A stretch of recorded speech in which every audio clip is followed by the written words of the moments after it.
You guys are back in the old school. Hey guys, I'm the Retro Reject, and today is a cause for celebration, because this video marks my 100th video uploaded to YouTube! And with such a momentous occasion, it just makes sense that I have to do something pretty special for you guys. And it is something I've been wanting to do for a very long time. But so many things have set me back, and I just didn't think I was brave enough to tackle it. But now, I'm ready. And you probably already know what it is I'm gonna do.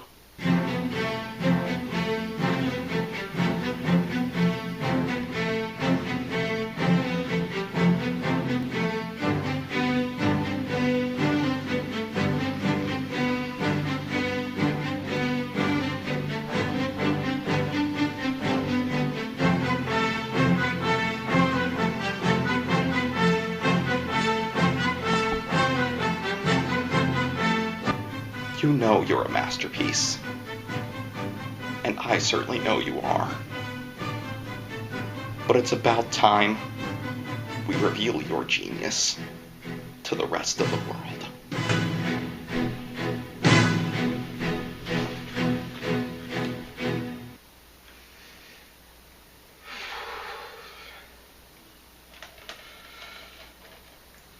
Let's review this movie.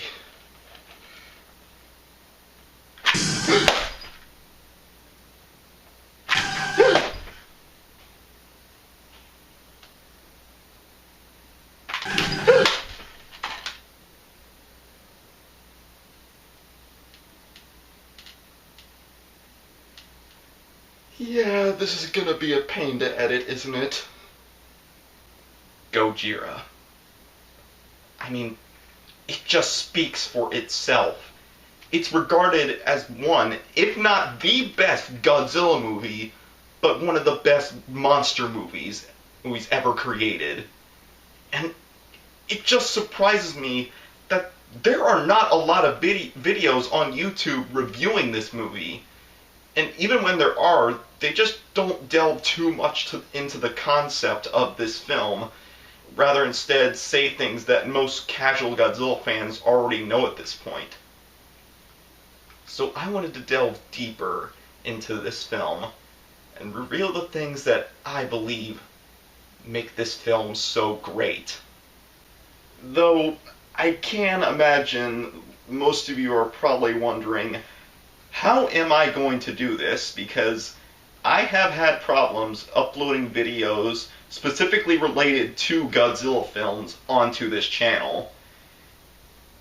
And the thing is, I cannot show you any footage from Gojira itself. That is just not going to fly with Toho, who are the company who makes and owns the Godzilla movies. So what I've done instead is go through a lot of time and effort to take a photo of every single text of dialogue and action within this movie. And then when I'm editing this video, whenever I do have to show a scene from the movie itself, I'm just going to sync up the audio from Gojira along with the photos I've taken. And since this is the 1954 Gojira, which the dialogue is done in Japanese, all you have to do is just read the subtitles. So I hope that will be okay with Toho and YouTube. Yet, you never know. Now, there is one other thing I need to mention in regards to this review. I cannot do it the same way I have done with my other movie reviews. Because I love Gojira, and I love Godzilla himself. And even though I reviewed movies that I do love, or that I put jokes about those movies, I cannot joke about Gojira. In fact, there's not really anything I can joke about. It's dark, it's upsetting, it's terrifying, and even at some points it can make you question certain things. And the fact that the Japanese people put so much respect with Godzilla himself This is a movie I cannot joke about. This is going to be one of the most serious movie reviews I've ever done. And I am going to say a lot of great things about it. Though at certain points I will give some constructive criticism. Because there is no such thing as a perfect movie.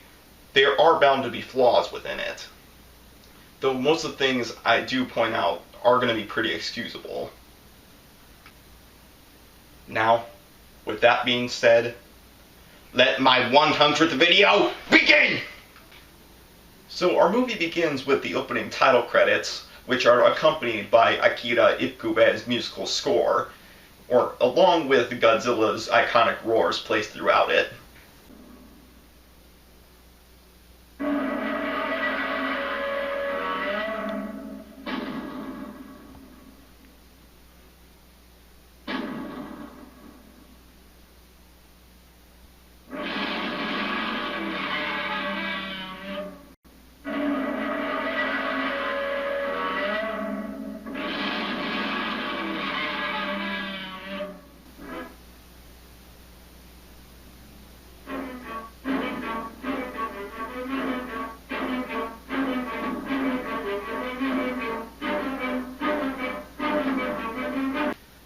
Now, once the movie actually begins, we're already starting off on a bleak note, because a shipping vessel is attacked and sunk by some unknown thing. The only thing we know about it is that it causes a blinding flash of light. Now, this incident obviously causes a stir, which leads to one of our main characters to be called in, Hideto Ogata, who is played by Akira Takarada, which is his first of many roles within the Godzilla movies. Now, Ogata is accompanied by his girlfriend, Emiko, who is played by Momoko Kochi. The both of them originally planned that this was going to be a date night, but sadly, due to Ogata being called in, when Emiko has to go by herself, which she doesn't seem to mind in the moment, but she is slightly disappointed.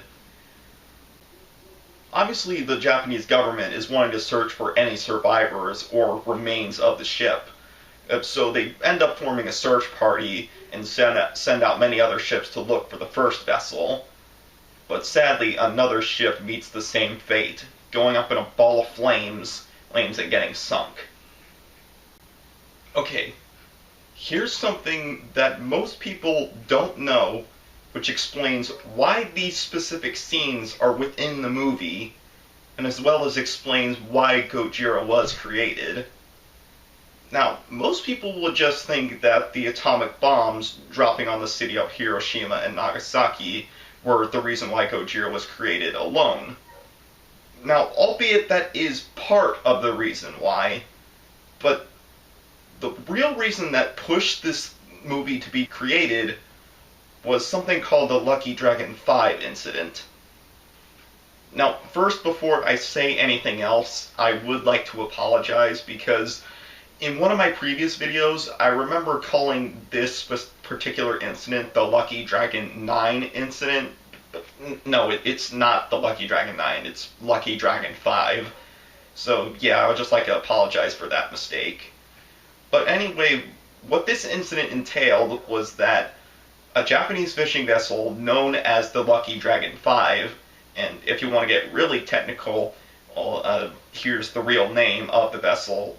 I'm not going to try to pronounce it because I'm already struggling with trying to say the Japanese names of the characters. But anyway, this fishing vessel of 23 people got too close to the hydrogen bomb testing site of Castle Bravo, and essentially every single one of the sailors was suffering through acute radiation sickness. Now, luckily, they were able to make it back to Japan, but their entire catch was contaminated with radiation. And sadly, a few days later, one of the members died due to the radiation, and everybody else was able to recover. So, putting this incident into context, this happened in March of 1954, and Gojira was released in November of 1954. So this is the freshest case of Japan being affected by a nuclear weapon. And so putting these two moments within the movie, it's already making your brain start to think about the morality of using nuclear weapons. And if you didn't know, one of the first signs to indicate the dropping and explosion of a nuclear weapon is a blinding flash of light. In light of the second ship being destroyed, the Japanese government changes their idea of forming a search party, now instead being focused on investigating on what exactly is happening. Now, luckily, 3 survivors from one of the ships were able to be recovered on Odo Island, and they were able to explain a little bit of what happened. But a few days later, another survivor was recovered on Odo Island, and he gives us the first indication of what is really behind all of this.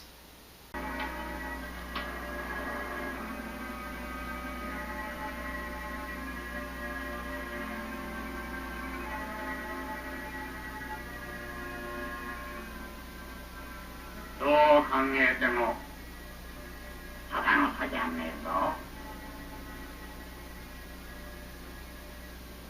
水間、あそこになんか流れてきた。あ、いかだ。おい、いかだが流れてきたぞ。いかだだぞ。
Now, we do get to see what life is like for the people on Odo Island, as the fishermen have just returned, but they weren't able to catch anything. And this moment is the first time that Godzilla's name is said on screen, as he is a legend according to the Odo Island natives, being firmly believed in by the older generation, but scoffed at by the younger generation.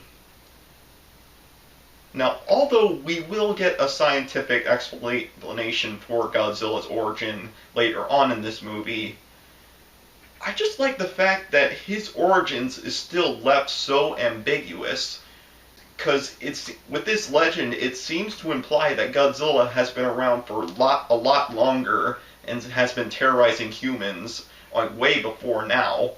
So it just leaves you to wonder what Godzilla is and why he's still around today.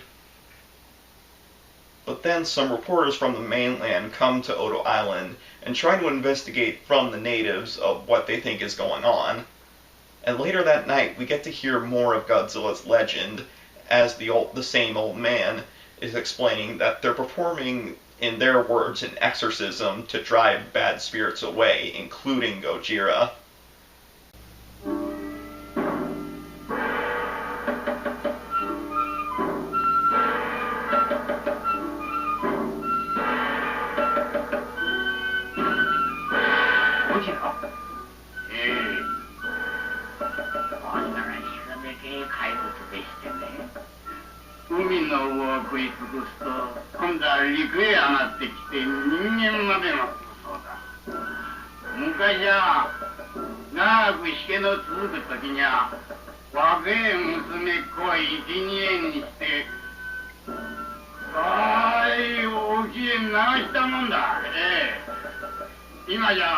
その時も必ずこうやって役場レベル残ってるさ。Though sadly this exorcism doesn't seem to work, as a supposed hurricane ravages the island. But hearing those iconic footsteps, we get to know that it is Godzilla. Now, although you don't see Godzilla within this scene, I think this sequence is very well done. They do a really good job with showing the power of a supposed hurricane, as well as the effects of destroying buildings is very good too. And I personally don't mind that Godzilla doesn't show up in this scene, because they're basically doing a technique that I like to call the Jaws technique, where you essentially hide the monster for as long as you can until you actually have to show it, because it makes their first appearance more impactful. Sadly, within this rampage, a secondary character named Shinshiki, who's played by Toyoaki Suzuki, loses his brother and family in this destruction sequence. Now, in my eyes, I personally like to think that he's supposed to represent the innocent people who have lost family or loved ones to nuclear weapons, either through the atomic bombs dropping in Hiroshima and Nagasaki, or the Lucky Dragon 5 incident. And he's essentially just supposed to be a character the audience can relate to, in which they can feel his pain. So what we can only assume is a few days later, where some of the Odo Island natives are brought to mainland Japan for an inquiry, in which another main character named Dr. Yamane, who's played by Takashi Shimura, says that they should have a scientific exploration of the island to figure out what did this, because some of the island natives, especially Shinshiki, believe that it was a monster. So the scientific party is made, which includes Dr. Yamane, Emiko and Ogata, and many other scientists, and as the exploration sets off. And if you're wondering why Emiko is brought along, is because she's the daughter of Dr. Yamane, which is going to be pretty important later on. But also this scene is very noteworthy because it's the first appearance of another main character, Dr. Serizawa, who's played by Akiko Hirata.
So once the scientific research team makes it to Odo Island, they begin their investigation, in which Dr. Yamane finds a very interesting discovery: the remains of a trilobite within the impression of one of Godzilla's footprints. And here's another thing that's discovered, which leaves me not really knowing how to feel.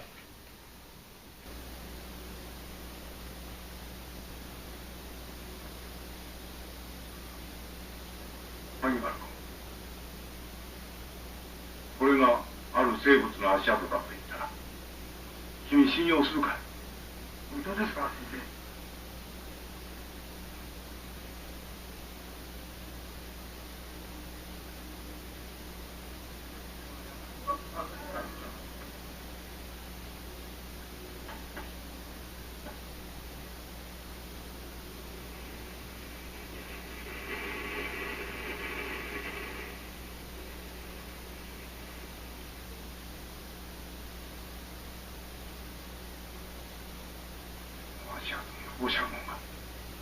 皆さん、危険ですから近寄らないでください。下がって下がって下がって。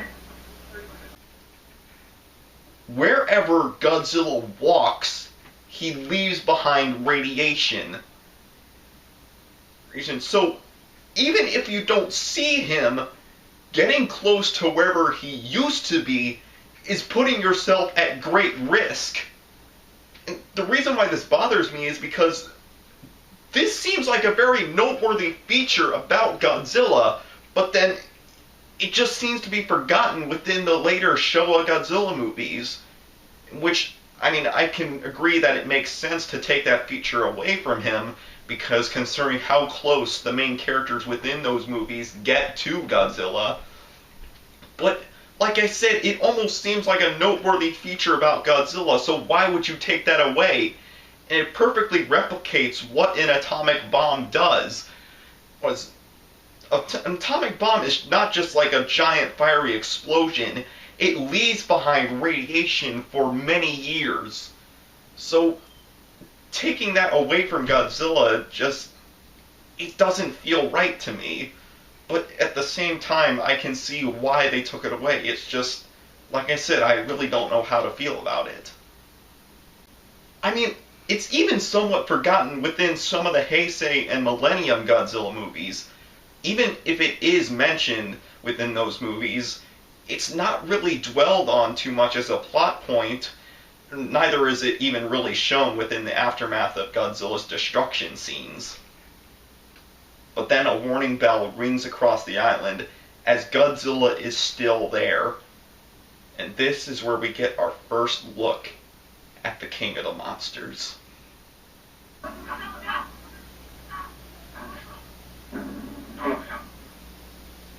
私は見た。確かに受話器の生物だ。どこですか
？After this legendary encounter, everybody within the scientific research team heads back to mainland Japan for another inquiry, in which Dr. Yamane explains his theory of why Godzilla is still around, how he came to be and his origins, in which he explains that he thinks that Godzilla used to be a prehistoric creature who was able to survive extinction by hiding in one of many underwater caverns within the ocean. But due to recent hydrogen bomb explosions, he was either mutated or even awoken from his slumber to come back in the present day. Right. And as I said before, I like how it's left so ambiguous of Godzilla's origin, because even though this is heavily implied to be the case, it's never outright confirmed to be his origins. And so it still can be a mystery of what Godzilla is and why he's still around. But after Dr. Imane's presentation, we get to one of the points in the movie where you, as the audience member, have to make a choice of what side you agree with. 正しく願います。委員長、委員長、大山委員、ただいまの山根博士の報告は誠に重大でありまして、軽々しく公表すべきでないと思います。何を言うか、重大だからこそ公表すべきだ。そうだそうだ、そうだそうだ。黙れ。というのは、あのゴジラなる代物が水爆の実験が生んだ落とし子であるなどという。その通り、その通りじゃないか。そうだ。そんなことをだ。そんなことを発表したら、ただでさえ国際問題だ。一体どうなるか。事実は事実だ。だからこそ重大問題である。軽率に公表した私は、国民大衆を恐怖に陥れ、地政、政治、経済、外交まで混乱を引き起こし、だからの何を言うとるか。そんなとは何とか返そう。返そう返そう。事実は堂々と発表しろ。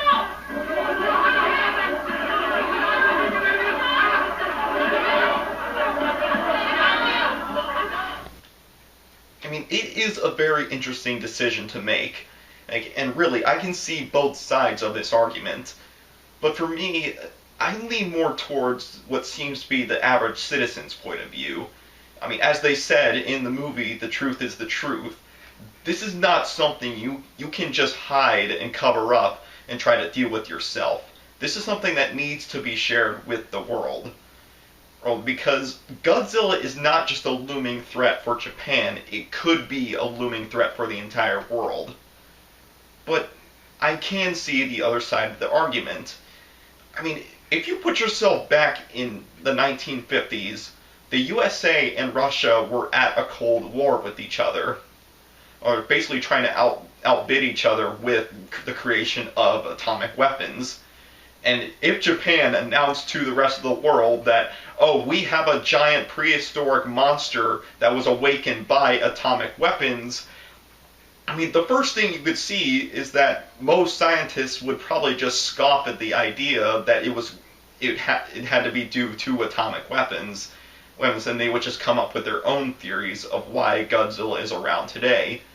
But the second thing is that you can bet either the USA or Russia would try to exploit Godzilla as a weapon of war.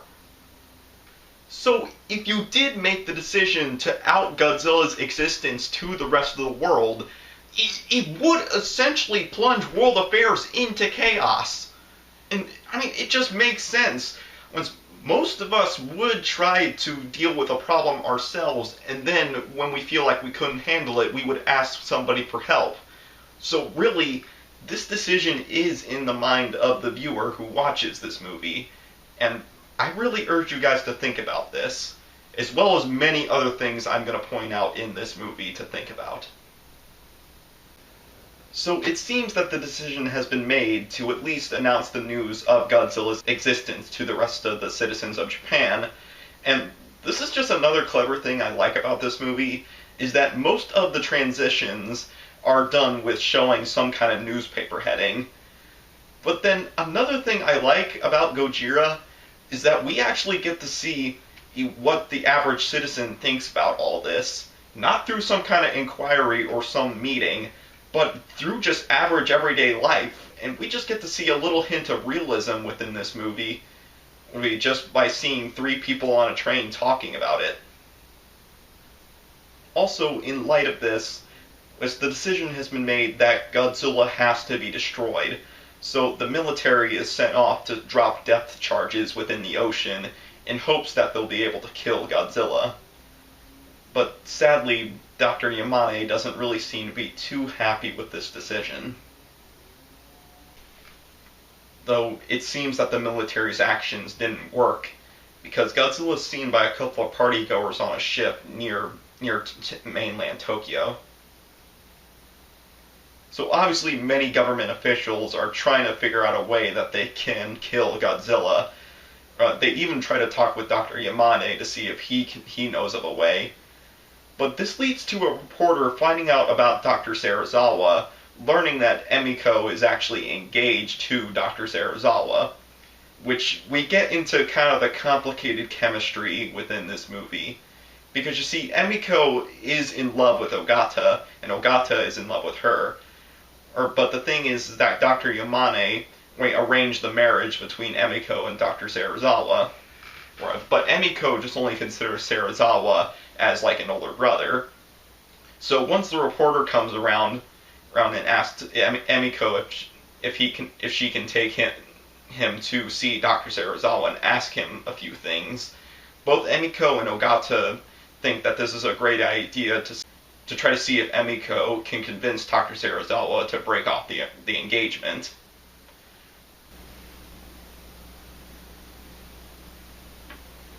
それは何かの間違いです。第一、私の研究とは全然方向違いな話。いや、実はです。スイスにいる特派員が直接そのドイツ人に会って聞いたって言うんですよ。ケイター博士が当時考えていたプランを完成していたら、日本のゴジラ対策も何らかの打開策が発見されるんじゃないか。私にはドイツ人の友人は一人もおりません。そうですか。ところで今何のご研究ですか。いや、話するほどのことはやっておりません。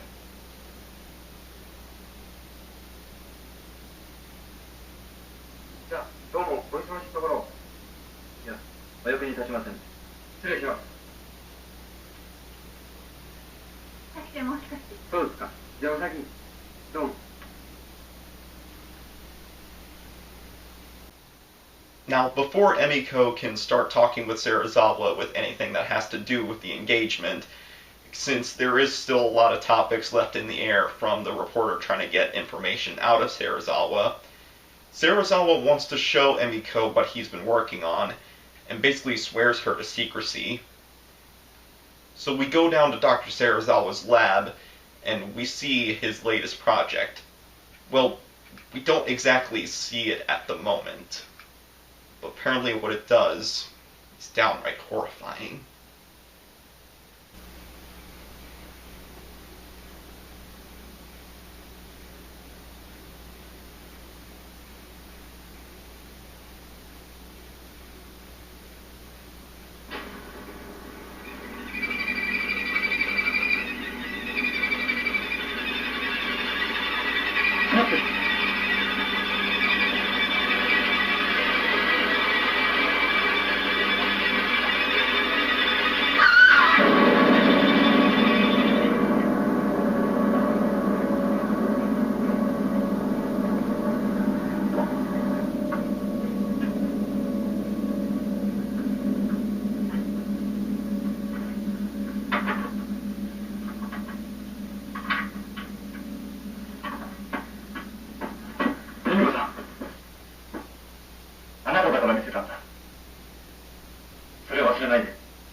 So Emiko is able to return home, but she's obviously still very shaken up from what just happened at Serizawa's lab. And here is another thing I really love about this movie. It is not afraid to go completely silent within scenes, and it happens a lot within this movie. Because, you know, with movies nowadays, there would be some kind of background music or just something, some kind of dialogue happening to fill in that silence. It's just because not to make the audience feel uncomfortable. But this silence within these scenes are not uncomfortable. It just adds so much realism to this movie, and it's really great in my own opinion because silence can be golden within movies like this. And specifically, this silence is a good build-up to what happens next.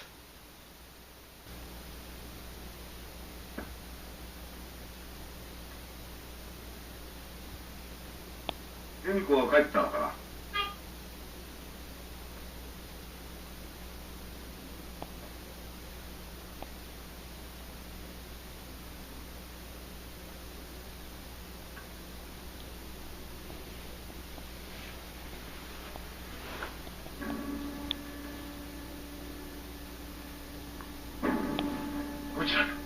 ゴジラが来た。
is very easy to say that Godzilla's second rampage within this movie is pretty iconic, but it's just not as iconic as his third rampage, which we will get to later.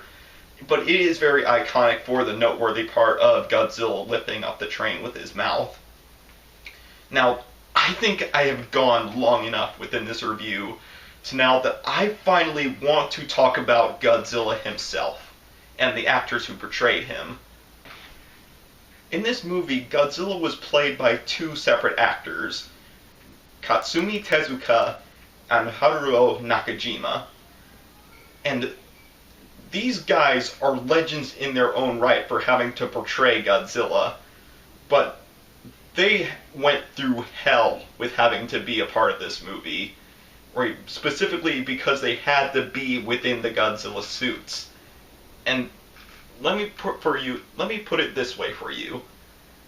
If any one of you have worn a rubber mask before, you know how hot it gets in those things. And a lot of people like to point out that, oh, the Godzilla movies are just giant Japanese rubber suit monster movies. So imagine being an entirely rubber-made suit with blazing fires burning around you and hot studio lights from up above. Yeah, it is going to get blisteringly hot in those suits.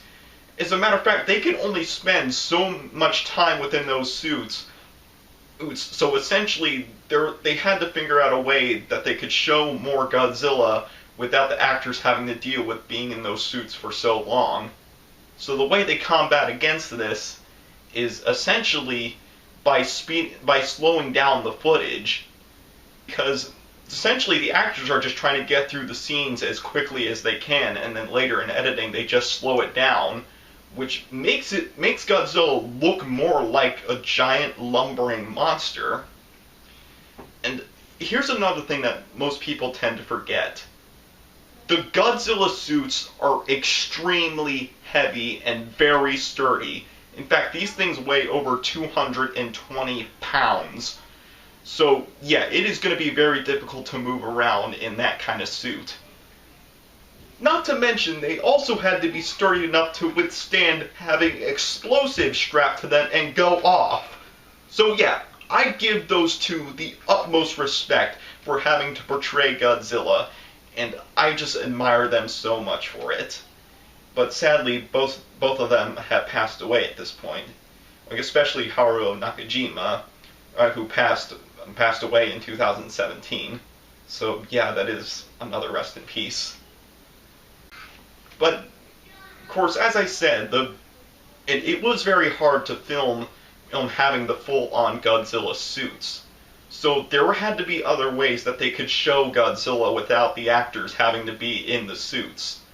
So one of the ways was having a half suit, and it's essentially what it sounds like. Any shot where you see just Godzilla's legs or his tail, it's most likely the half suit, because it's just the easier way to get a shot of Godzilla without having to show his full body. And here's another one. Here's another way Godzilla was portrayed that most people tend to not know about. And that's the fact that Godzilla was also portrayed by a hand puppet. Yeah, you heard me right, a hand puppet.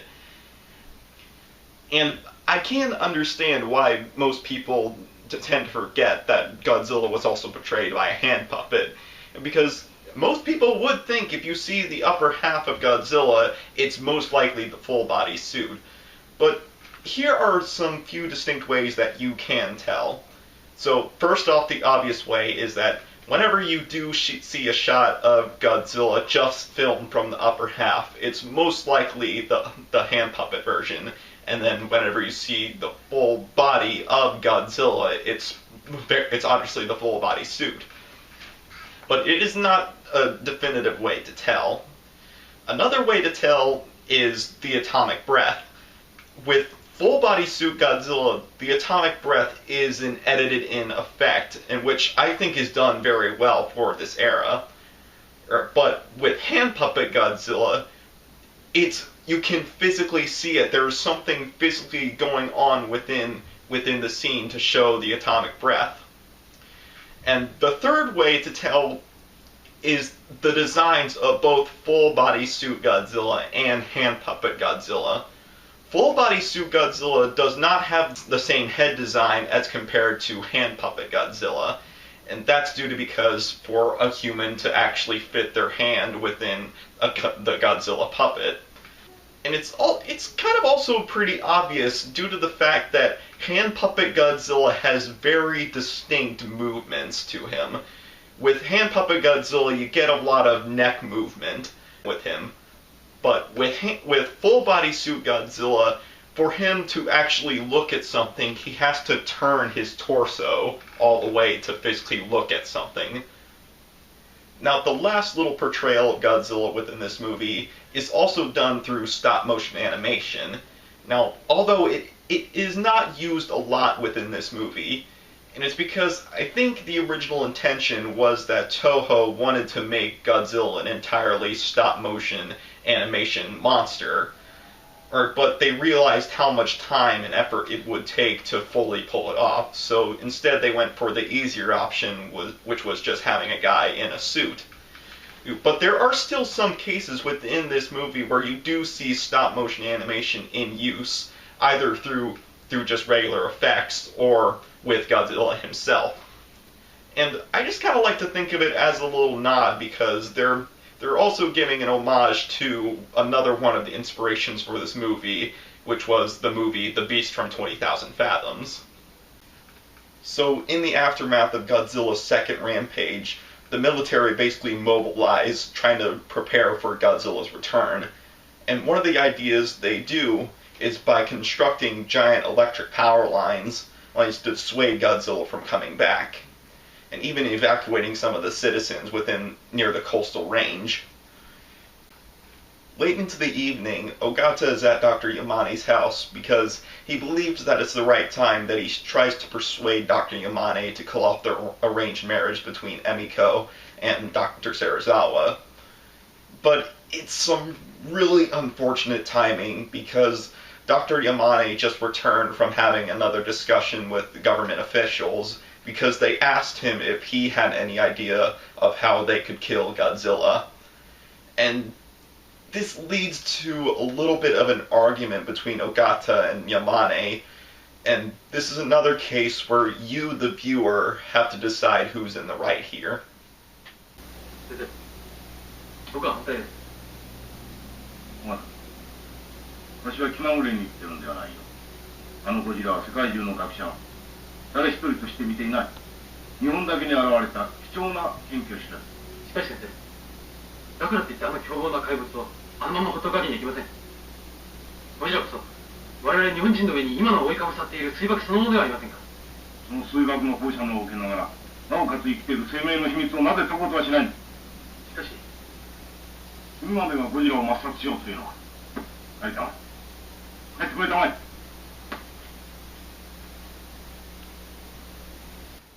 Once again, I can see both sides of the argument. I mean, Dr. Yamane is right. With the discovery like this, finding out that a prehistoric dinosaur survived the test of time and is living within the modern world, this is something that does need to be researched. But with a creature like Godzilla, you know how a lot of people say that, oh, you can never make a zoo enclosure to basically fit the same land space as like an average wild tiger could cover in a day. But that's why there's a focus on animal welfare, to make sure that the zoological animal has a happy life within the zoological environment.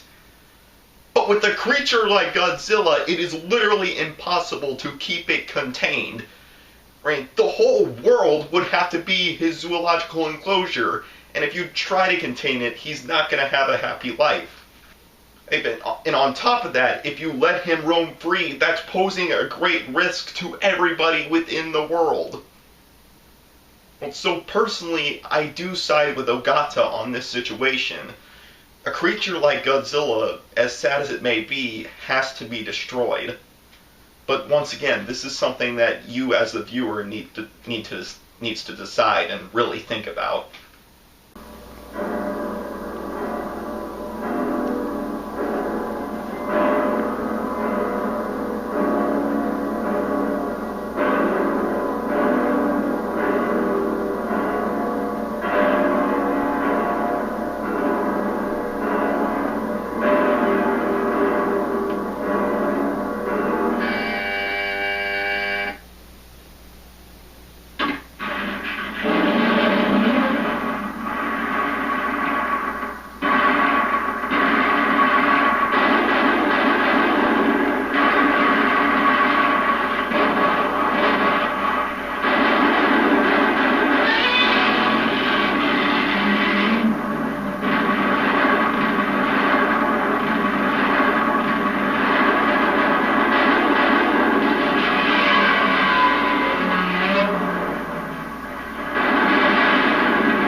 This destruction scene is the big payoff we've been waiting for.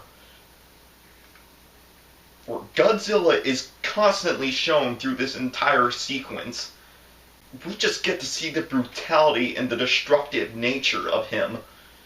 And either through him destroying buildings with his sheer power, or even just obliterating them and causing them to burst into a ball of flames with his iconic atomic breath. And you definitely get the sense that this is a hopeless situation that the humans cannot win, either through the military's interference, or either firefighters or police officers trying to give a sense of relief. And since this whole movie is shot in black and white, this scene really just seems to escalate the horror. Now, although there is one particular moment within this sequence where it almost seems to be contradicting the horror, because The specific scene I'm talking about is when Godzilla is attempting to destroy a clock tower, or because in particular they use the hand puppet Godzilla, and I don't know why, but just seeing Godzilla attempting to bite a clock tower, it just brings a smile to my face, and I don't know why. So I don't know if that was their intention to give just some lightheartedness to Godzilla's character, or it was just kind of a mistake, and they should have really just gone with using full body suit Godzilla for that particular sequence. And not to mention that, as before I said in this review, there are moments within this movie that are not afraid to go completely silent. And in this destruction sequence, they are not afraid to go silent either. And it almost seems like they're trying to give us, the audience, a sense of relief, because in one particular shot, they break away from Godzilla's destruction and show us just an empty part of the city with that's undamaged, and then they just bring us right back to the action, like just trying to give the audience some relief after seeing the intensity of Godzilla's destruction thus far. Plus, the practical effects and the destruction of buildings are very well done, and they're just spectacular to see. And very little errors have been made alone. In fact, in this sequence, I could only find 5, and although one of them doesn't really count because it's only on screen for like a split second, and that's in the scene where Godzilla is fighting off the tanks. Whenever the tank fires off a round, you can see the ground and then the tracks which the model tanks run on. But like I said, it only happens for like a split second, and I was only able to capture it because since I had to take pictures of the action sequences. And in the same scene, there's another pretty noticeable effect. When Godzilla fires off his atomic breath to force the tanks to retreat, you can see the substance on the ground which allows the fire to spread. And like I said, that's really the most noticeable effect. And the 3 others were just because, since I've watched this movie so many times, I'm able to notice certain things that most people will tend to look past. One of them was, in one particular scene, you could see the string which is attached to Godzilla's tail, which allows it to move around. And then the second one is that in the scene where Godzilla's retreating back into the ocean and there are planes shooting missiles at him, you can see the guide wires which allow the missiles to be shot in the close-ups of the planes. And the last one is another pretty noticeable one. It's when Godzilla's firing off his atomic breath at this crowd of people. Since they couldn't have an explosion go off in this giant crowd of people to give the impression that Godzilla's firing off his atomic breath, they do basically some trickery with the editing. Right, so it basically looks like Godzilla's firing his atomic breath at people, but he's really not. And it just kind of looks off.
since this is a very long sequence, I do want to have a chance to talk about the 1956 Godzilla King of the Monsters, which is basically the American version of Gojira.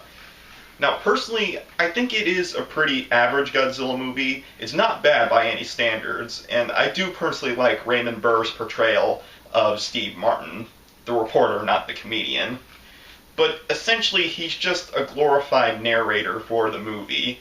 And since they couldn't get the same Japanese actors from Gojira to be in this movie, whenever they have a shot of Raymond Burr's character interacting with the original characters, they essentially basically shoot the actors from behind, and they have Raymond Burr's character talking to them, so making it look like Raymond Burr is actually talking to them, when he's really not.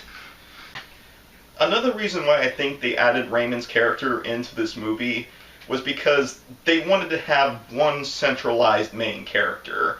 Because as you noticed in this review thus far, there are a lot of main characters to pay attention to in this movie.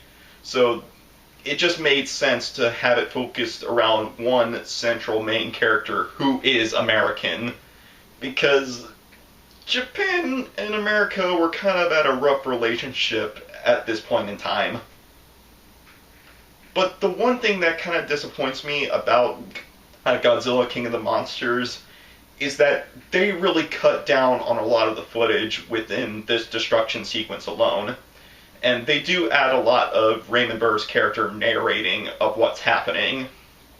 So in the scenes that have so much emotion involving the Japanese citizens, they don't have dub actors or subtitles to explain what they're saying.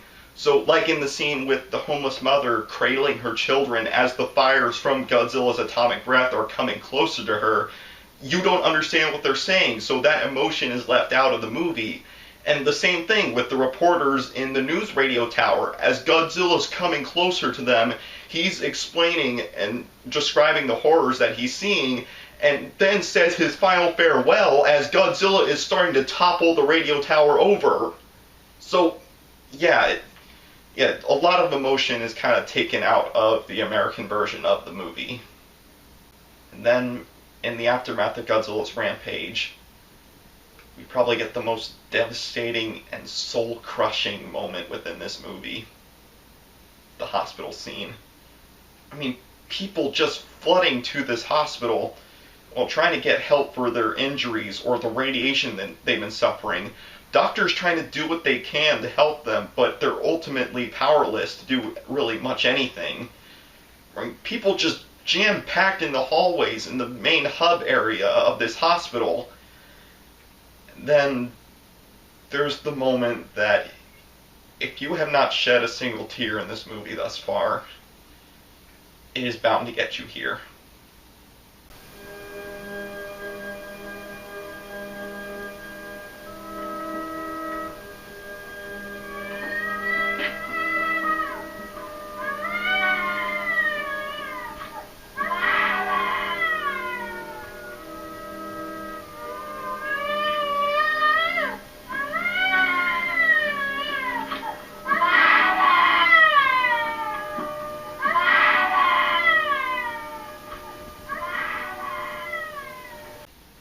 This is where Emiko draws the line.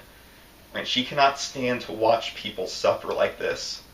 So she pulls Ogata aside and tells him everything that she saw in Dr. Serizawa's lab, which is the test of the oxygen destroyer. Okay.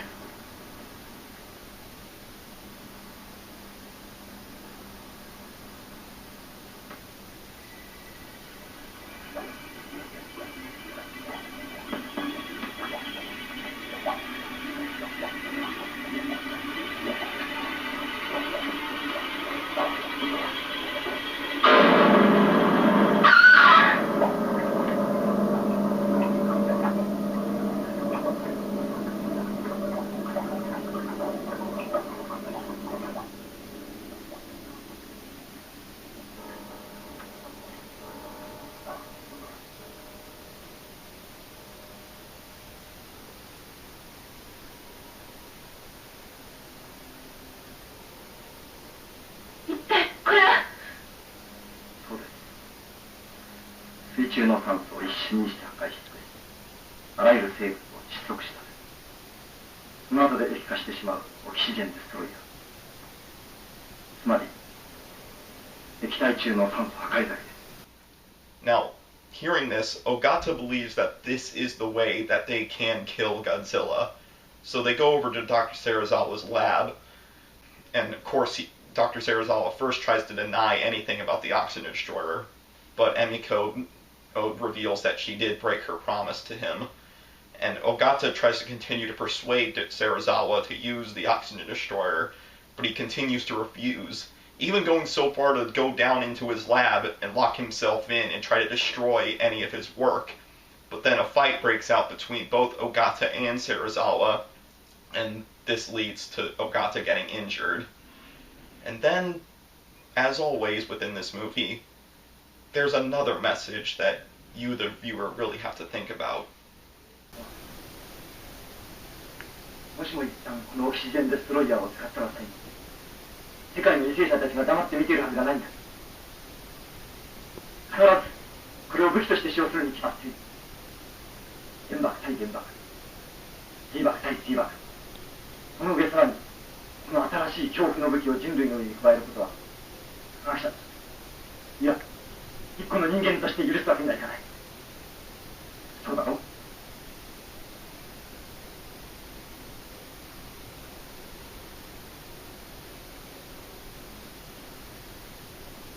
ではこの目の前の不幸はどうすればいい。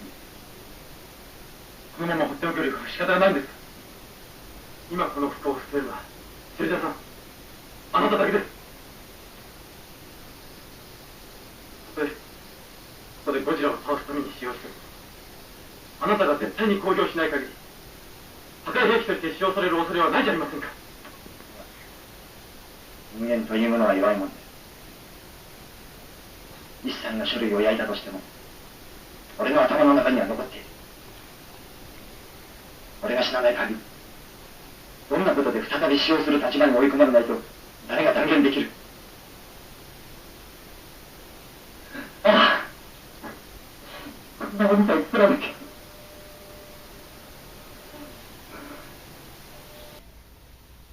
Put yourself in Serizawa's shoes.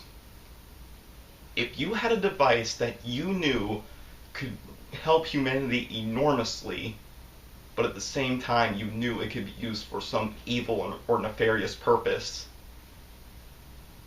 would you either keep it a secret until you could perfect it in a way so that nobody could use it for that evil, nefarious purpose, but at the same time let humanity suffer until you are able to do so? Or would you either take the risk to show it to the rest of the world so humanity could be helped within that moment, but at the chance of somebody recreating it to only be used for that nefarious purpose? This is the only thing within this movie that I cannot make the choice. And even within this movie, Serizawa is tormented by this decision. And luckily, his decision is helped with what comes up next. 安らぎよう、光りよう、と帰れかり。本日全国一斉に行われました平和への祈り。これは東京からお送りするその一コマであります。しばらくは命込めて祈る乙女たちの歌声をお聞きください。Prayer for Peace is what I think makes this movie such a masterpiece and the best monster movie of all time. They're not treating this like it's some kind of movie. They're treating this like it's the real thing, showing us the true horrors of the events that had just unfolded, but at the same time looking forward with optimism, hoping that this never has to happen again. If the characters within the movie believe that this is real and put so much heart and emotion into it, it makes the messages so much more stronger. Because it's not just how the main characters feel that matters, It's how everybody feels. And this song is what convinces Serizawa that this will be the first and last time that the Oxygen Destroyer is ever used. But before he does so, he burns all of his research. So another vessel sets out to go find and kill Godzilla. Now, the original plan was that Ogata was just going to be the one to go down and find and kill Godzilla. But Serizawa says that he should go down there with him, because since he's the only one who knows how to operate the Oxygen Destroyer. So it's agreed upon that they both go down together. And even Dr. Serizawa laments to Dr. Yamane that he wishes that his invention wasn't revealed in this way. But they both still go down into the ocean together to find Godzilla, which is also accompanied by another great musical score. They are able to find him, in which Ogata is sent back up to the ship, but Dr. Serizawa stays behind, and this leads to both the death of Godzilla and the sacrifice of Dr. Serizawa.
This was the perfect way to end Gojira. I mean, there's no other way you could do it. Leaving us on a bittersweet note, knowing that the humans have won, but at the same time it was done at a great cost. Our main characters salute their fallen friend, and Dr. Yamane leaves us with something very thought-provoking.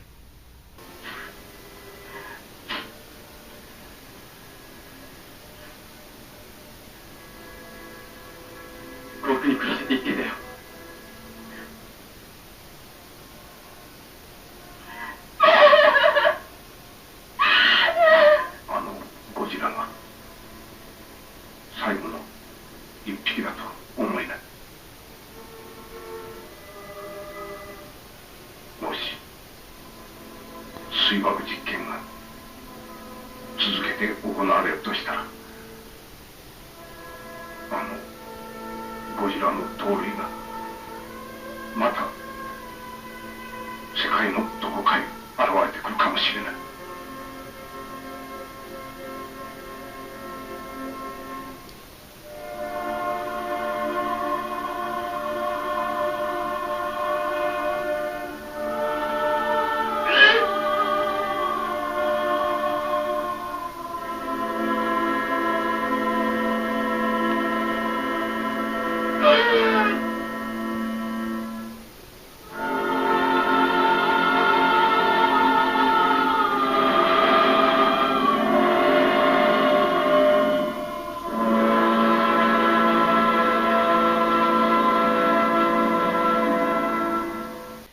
And that was Gojira. And it's a masterpiece. I mean, there's no other way I could put it. It leaves you with so many messages to think about. And the fact that they put so much time, effort, and emotion into this movie really makes it stand out. On top of that, you are very invested with our main characters. Amazing practical effects and very little errors done with them. Also, the story is very well paced and has a very good mixture of both horror and drama, and just has enough monster action to leave you satisfied in the end. And I mean, I would really recommend for anyone to go watch this movie. Well, you don't have to be a Godzilla fan to enjoy it, but I can guarantee, if you do watch this movie, you are probably bound to be a Godzilla fan afterwards.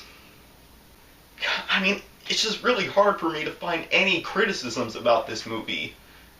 Now, although there is one that I do have, and it's that since there are so many messages thrown to us within this movie, there are some messages that kind of get lost in the shuffle. And the prime example, in my opinion, is the arranged marriage plot point. With this movie giving us so many messages to think about, especially in terms of the ethics of using nuclear weapons, the arranged marriage plot doesn't really live up to the same hype as that. Now, although we're not supposed to majorly focus on the arranged marriage plot alone, it was still something that the filmmakers wanted people to at least give some thought to. But it can seem pretty dated nowadays, especially to an American audience. But it's not that I think this plot point was handled horribly. I think enough time was given to it, and it does reach a satisfying conclusion, with Serizawa sacrificing himself so Emiko can end up being with the one she genuinely loves. And it's just that I wish more character and personality was given to both Ogata and Serizawa.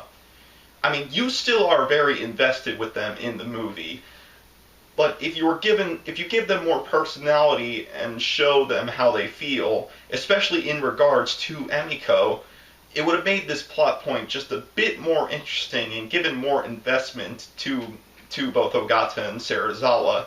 Plus, on top of leaving just a bigger impression of this arranged marriage plot point. But despite that, this is still a great movie, and I think it perfectly exemplifies why Godzilla is the king of the monsters. And as I said, you guys should watch this movie. But even after everything I've said, and you watch it and don't like it, I mean, that's okay. I perfectly understand. And it's just Godzilla is somebody I am very passionate about. And I understand he's not for everybody. But this is a movie you should watch at least once in your lifetime.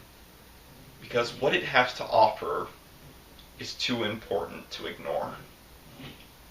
So, I hope you guys enjoyed this video. Don't forget to like, comment, subscribe, whatever the heck you want to do. And maybe hit that little bell icon to get notified when the old school is back in session. But until then, the old school is out.